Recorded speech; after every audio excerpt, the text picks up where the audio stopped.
How to download music from Spotify. Hello everyone and welcome to Tech Talks. To download music from Spotify, all you need to do is follow these few simple steps. So first thing first, open your Spotify app. Now open the music that you want to download. So here, let me search the music by tapping on the search icon located on bottom of your screen.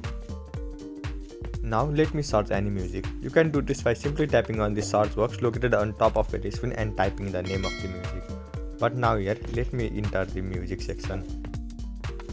Now after searching the music, tap on the music that you want to download. Here, let me tap on this random music.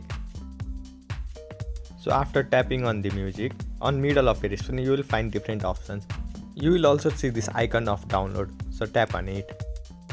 And then you will see this kind of pop-up. Want to download music? Download music to listen without Wi-Fi and save your mobile data with premium. So to download music from Spotify, you will be asked to subscribe to Spotify Premium. So to do this, simply tap on Explore Premium and subscribe to it. So this is all you need to do to download music from Spotify. I hope you found this video helpful. Thank you for watching. Follow us for more helpful tutorials. Subscribe.